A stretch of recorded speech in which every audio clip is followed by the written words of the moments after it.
ಇಲ್ಲಿ ನೀವೆಲ್ಲರೂ ಕೂಡ ಇವಾಗ KCET ಎಕ್ಸಾಮ್ನ ಬರ್ದಾಯಿತು. ಇವಾಗ ಬರ್ದಾದ್ಮೇಲೆ ನಿಮ್ಗೆ ಎಲ್ಲರಿಗೂ ಕೂಡ ಕಾಮನಾಗಿ ಒಂದು ಡೌಟ್ ಇರೋದು, ಇವಾಗ ಏನಾದರೂ CET ಎಕ್ಸಾಮ್ನ ಏನಾದರೂ ಒಂದು ಎಕ್ಸಾಮ್ನ ಮಾಡ್ತಾರಾ, ಇನ್ನೊಂದ್ಸಲ ನೀವು CETನ ಬರೀಬಹುದಾ ಅಂತ. ಇದ್ರ ಬಗ್ಗೆ ಕೆ ಅವ್ರು ಏನು ಹೇಳಿದ್ರು, ಅದ್ರ ಬಗ್ಗೆ ಲೇಟೆಸ್ಟಾಗಿ ಏನು ಅಪ್ಡೇಟ್ಸ್ ಇದೆ ಅದ್ರ ಬಗ್ಗೆ ನೋಡೋಣ. ಅದಕ್ಕಿಂತ ಮುಂಚೆ ಚಾನಲ್ನ ಸಬ್ಸ್ಕ್ರೈಬ್ ಮಾಡ್ಕೊಂಡಿಲ್ಲ ಅಂದರೆ ಪ್ರತಿಯೊಬ್ಬರು ಕೂಡ ಸಬ್ಸ್ಕ್ರೈಬ್ ಮಾಡ್ಕೊಳ್ಳಿ. ಹಾಗೆ ಪ್ರತಿಯೊಬ್ಬರು ಕೂಡ ವಿಡಿಯೋಗೊಂದು ಲೈಕ್ ಕೊಡಿ, ಯಾಕಂದ್ರೆ ನೀವು ಇವಾಗ ಸಬ್ಸ್ಕ್ರೈಬ್ ಮಾಡ್ಕೊಂಡಿದ್ರೆ ನಿಮಗೆ ಕೌನ್ಸಿಲಿಂಗ್ ಮುಗಿಯೋವರೆಗೂ ಕೂಡ ಅಪ್ಡೇಟ್ ಸಿಗುತ್ತೆ. ಇವಾಗ ನಾವು ಡೈರೆಕ್ಟಾಗಿ ವಿಡಿಯೋ ಬಗ್ಗೆ ಬರೋದಾದರೆ, ಇಲ್ಲಿ ನೀವು CET ಎಕ್ಸಾಮಲ್ಲಿ ಕ್ವಶನ್ ಪೇಪರ್ ನೋಡಿದ ತಕ್ಷಣ ಎಷ್ಟೊಂದು ಜನಕ್ಕೆ ಶಾಕ್ ಆಗಿರುತ್ತೆ. ಫಸ್ಟ್ ಡೇ ಒಂಥರ ಶಾಕ್ ಆದರೆ ಸೆಕೆಂಡ್ ಡೇನೂ ಕೂಡ ಸೇಮ್ ಶಾಕ್ ರಿಪೀಟ್ ಆಗುತ್ತೆ.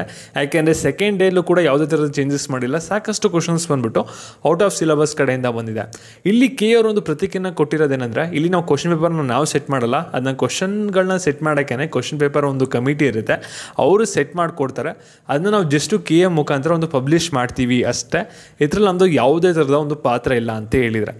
ಮತ್ತು ನೀವು ಸಾಕಷ್ಟು ಜನ ಕೇಳಿದ್ದು ಮತ್ತು ಸಾಕಷ್ಟು ಜನಕ್ಕೆ ಕಾಮನಾಗಿ ಡೌಟ್ ಇರೋದೇನೆಂದರೆ, ಒಂದೇ ಪ್ರಶ್ನೆ, CET ಎಕ್ಸಾಮ್ ಏನಾದರೂ ಒಂದು ಎಕ್ಸಾಮ್ನ ಮಾಡ್ತಾರಾ ಮಾಡಲ್ವಾ, ಮತ್ತು ವ್ಯಾಲ್ಯೂಯೇಷನ್ ಯಾವ ರೀತಿ ನಡೆಯುತ್ತೆ, ಏನಾದರೂ ಗ್ರೇಸ್ ಮಾರ್ಕ್ಸ್ ಕೊಡ್ತಾರಾ ಕೊಡಲ್ವಾ, ಇದ್ರ ಬಗ್ಗೆ ನಿಮಗೆ ಸಾಕಷ್ಟು ಒಂದು ಡೌಟ್ ಇದ್ದೇ ಇರುತ್ತೆ. ಈ ಒಂದು ಡೌಟ್ ಬಗ್ಗೆ ಒಂದು ಕ್ಲಾರಿಫಿಕೇಶನ್ ಕೊಡೋದಾದರೆ, ಇಲ್ಲಿ ನಿಮ್ಗೆಲ್ಲರಿಗೂ ಕೂಡ ಗೊತ್ತಿರ್ಬೋದು, ನಿನ್ನೆ ಒಂದು ಕೆ ಅವ್ರ ಒಂದು ನೋಟಿಫಿಕೇಶನ್ ರಿಲೀಸ್ ಮಾಡ್ತಾರೆ. ಇಲ್ಲಿ ನಿಮ್ಗೆ ಏನೊಂದು ಅಬ್ಜೆಕ್ಷನ್ ಇದ್ರೂ ಕೂಡ ನಮಗೆ ಸೆಂಡ್ ಮಾಡ್ಬೋದು ಮೇಲ್ ಮುಖಾಂತರ ಅಂತ ಹೇಳಿದರೆ. 27ನೇ ತಾರೀಕು ಲಾಸ್ಟ್ ಡೇಟ್ನ ಕೊಟ್ಟಿದ್ದಾರೆ. ನಿಮಗೆ ಕಾಮನ್ಗೆ ಒಂದು ಡೌಟ್ ಇದೆ, ಇವಾಗ 27ನೇ ತಾರೀಕಷ್ಟಲ್ಲಿ ಇವರೆಲ್ಲ ಕೂಡ ವ್ಯಾಲ್ಯೂಯೇಷನ್ ಮಾಡಿಬಿಟ್ಟು ಆಮೇಲೆ ಏನಾದರೂ ಒಂದು ಡಿಸಿಷನ್ ಪೆಂಡಿಂಗ್ ಇಡ್ತಾರಾ ಅಂತ. ಇಲ್ಲಿ ನೋಡಿ, ನಿಮ್ಮ ವ್ಯಾಲ್ಯೂಯೇಷನ್ ಬಂದ್ಬಿಟ್ಟು ತುಂಬ ಅಂದರೆ ತುಂಬಾ ಡೆಡ್ ಈಸಿ ಕೆ ಅವರಿಗೆ. ಜಸ್ಟ್ ನಿಮ್ಮ OMR ಶೀಟ್ನ ಒಂದು ಮಿಷಿನ್ಗೆ ಹಾಕ್ತಾರೆ, ಅದೇ ಆಟೋಮೆಟಿಕ್ಕಾಗಿ ಅದನ್ನ ವ್ಯಾಲ್ಯೂಯೇಟ್ ಮಾಡುತ್ತೆ.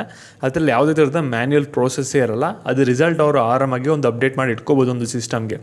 ಆದರೆ ಇವರು ಡಿಸಿಷನ್ ತೊಗೋಬೇಕಾಗಿರೋದು, ಇವಾಗ ಏನಾದರೂ ಔಟ್ ಆಫ್ ಸಿಲೆಬಸ್ ಕಡೆಯಿಂದ ಬಂದಿದ್ದಿಲ್ಲ ಆ ಒಂದು ಕ್ವಶನ್ ಬಗ್ಗೆ ಕೆ ಅವರು ಡೈರೆಕ್ಟರ್ ಬಂದುಬಿಟ್ಟು ಅಫಿಷಿಯಲಾಗಿ ಎಲ್ಲೂ ಕೂಡ ಒಪ್ಕೊಂಡಿಲ್ಲ. ಇಲ್ಲಿ ಕ್ವಶನ್ಸ್ ಬಂದ್ಬಿಟ್ಟು ಔಟ್ ಆಫ್ ಸಿಲೆಬಸ್ ಕಡೆಯಿಂದ ಬಂದಿದೆ ಅಂತ.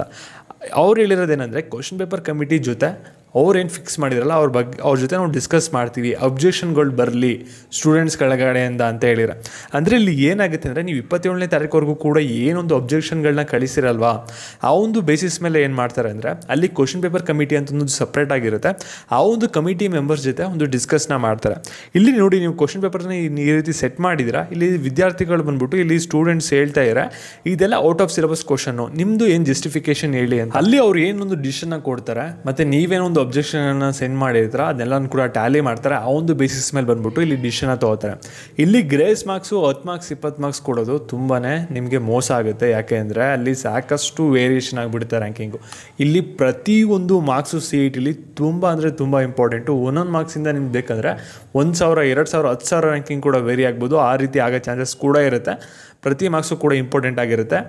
ಇಲ್ಲಿ ಕೆ ಅವರು ಅವ್ರ ಡಿಸಿಷನ್ ಯಾವಾಗ ತಿಳಿಸ್ಬೋದು, ಎಕ್ಸಾಮ್ ಮಾಡೋ ಚಾನ್ಸಸ್ ಏನಾದರೂ ಇದೆಯಾ, ಇದ್ರ ಬಗ್ಗೆ ಹೇಳೋದಾದರೆ, ಇಲ್ಲಿ ನನ್ನ ಪ್ರಕಾರ ಕೆ ಅವ್ರು ಬಂದ್ಬಿಟ್ಟು ಎಕ್ಸಾಮ್ ಮಾಡೋ ಚಾನ್ಸಸ್ ತುಂಬಾ ಕಮ್ಮಿ ಇದೆ. ಆದರೆ ಅವರು ಫೈನಲ್ ಡಿಸಿಷನ್ ಬಂದ್ಬಿಟ್ಟು ನಿಮಗೆ ನೆಕ್ಸ್ಟ್ ಮಂತ್ ಫಸ್ಟ್ ವೀಕಲ್ಲಿ ತಿಳಿಸ್ತಾರೆ. ಈ ಮಂತಲ್ಲಿ ನಿಮಗೆ ಯಾವುದೇ ಥರದ ಫೈನಲ್ ಡಿಸಿಷನ್ ಬರೋಲ್ಲ. ನೆಕ್ಸ್ಟ್ ಮಂತ್ ಫಸ್ಟ್ ವೀಕ್ವರೆಗೂ ಕೂಡ ವೆಯ್ಟ್ ಮಾಡಬೇಕಾಗುತ್ತೆ. ಅಪ್ಡೇಟ್ ಬಂದಾಗ ಏನಾದರೂ ವೀಡಿಯೋ ಬೇಕಂದರೆ ಚಾನಲ್ ಸಬ್ಸ್ಕ್ರೈಬ್ ಮಾಡ್ಕೊಳ್ಳಿ, ಹಾಗೆ ಎಲ್ಲರಿಗೂ ಕೂಡ ಶೇರ್ ಮಾಡಿ. Thank you.